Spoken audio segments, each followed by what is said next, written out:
Hi, Christian Hein here with pundithouse.com, and joining me today is the former governor of New Mexico and current Libertarian candidate for the President of the United States, Gary Johnson. Christian, great being with you. Thank you very much. Welcome to Charlotte. Yeah, thank you. So let's use this as an introduction to our audience about you.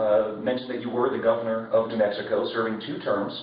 And even now, after 2 terms as a Republican governor in a heavily Democratic state, your approval ratings are still somewhat through the roof.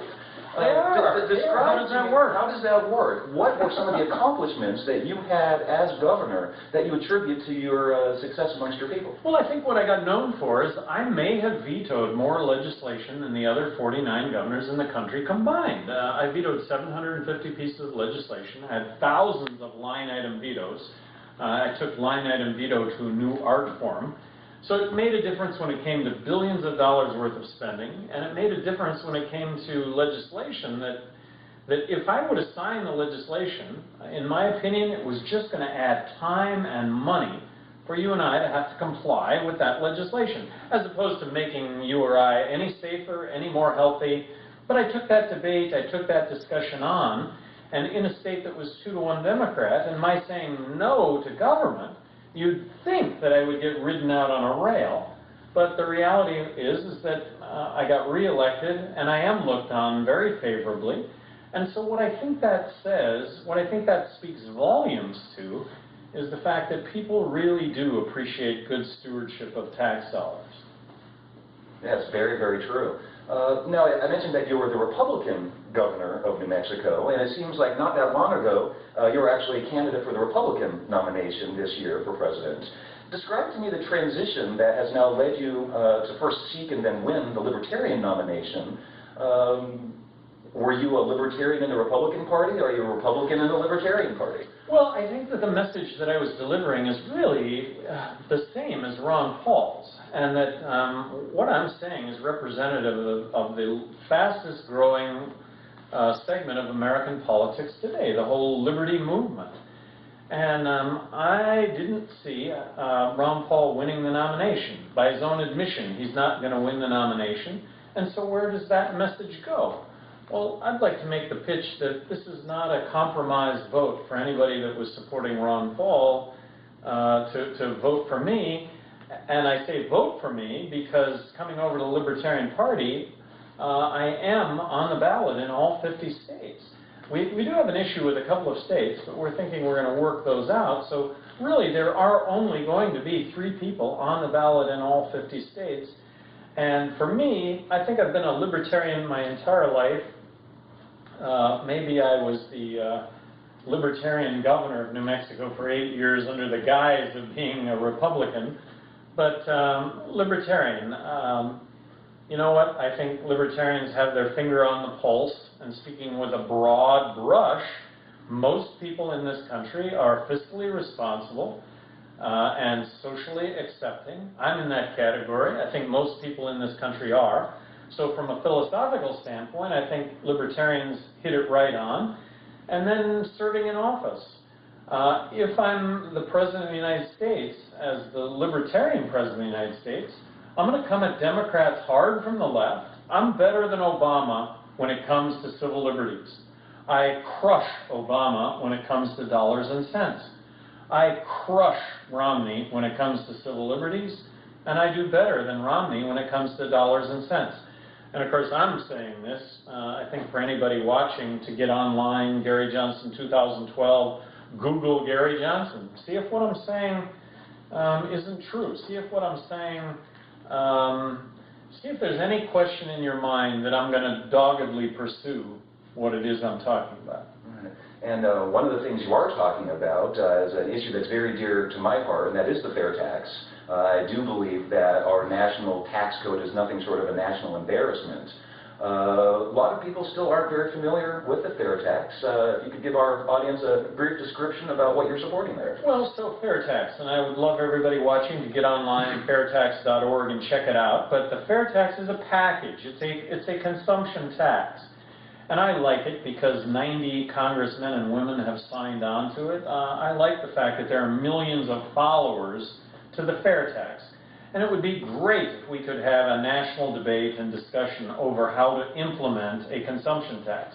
But I am supporting the fair tax, and the fair tax, very simply, it abolishes the IRS. It abolishes income tax. It abolishes corporate tax. It abolishes withholdings from your payroll check. Those proceeds will come out of the proceeds of the fair tax. The fair tax is a 23% federal consumption tax that by all measurement will end up to be cost neutral over a very short amount of time. Coca-Cola currently sells its can of Coke for $1. Contained in that buck is 23% of non-transparent taxes. Do away with those non-transparent taxes, replace it with a very transparent one federal consumption tax. Coke isn't going to have to sell their can of Coke for $1 anymore to make the same profit. They can sell it for 80 cents. So ends up being cost neutral. 80 cents, 23% added on there, still costs you $1. It's really the answer when it comes to American exports, because it makes American exports 23% more competitive, costs us 23% less to export. It's the answer when it comes to China, and it's really the answer when it comes to jobs, because in a zero corporate tax rate environment, if the private sector doesn't create tens of millions of jobs, I don't know what it's going to take to create tens of millions of jobs. I see manufacturing jobs flocking back to this country because of a zero corporate tax rate business environment. Absolutely. We're currently the current highest corporate income tax right in the world. At the highest. It's insane. There's no surprise over American jobs leaving this country for lower tax rates. Right. So talk to me about the first 100 days of a Gary Johnson administration. What would be the priorities that you'd like to set in motion during that first 100 days in office? Well, it would be the same as I did as governor of New Mexico, and that would be to immerse myself in the numbers and to produce a balanced budget document. And can you imagine how contentious that document is going to be, produced by President-elect Johnson? Well, not only will it be contentious, but it'll be right, and I'll take on the debate and the discussion, and spending will be lower with a president who's going to keep the promise to submit a balanced budget and keep the promise to veto any legislation where expenses exceed revenue. Even if they override the veto, spending will be lower with those two promises kept than any other two promises. All right, one final question, and I'm sure that this is one that you receive a lot. There is a lot of people that obviously are terrified of the idea of a second Obama administration, and yet they find themselves willing to cast a vote for the current Republican candidate because he's the guy that can win. How does a Libertarian candidate win, and how do you convince people that voting third party is not a wasted vote? Well, I think that you and I, as citizens, as voters, voting our consciences, voting our conscience, that's the way you change things. And if you really believe in what Romney or Obama is saying, send me an email first off so I can understand what their positions are. But secondly, Christian, I'm making the case that I'm not the third choice, that I'm the only choice.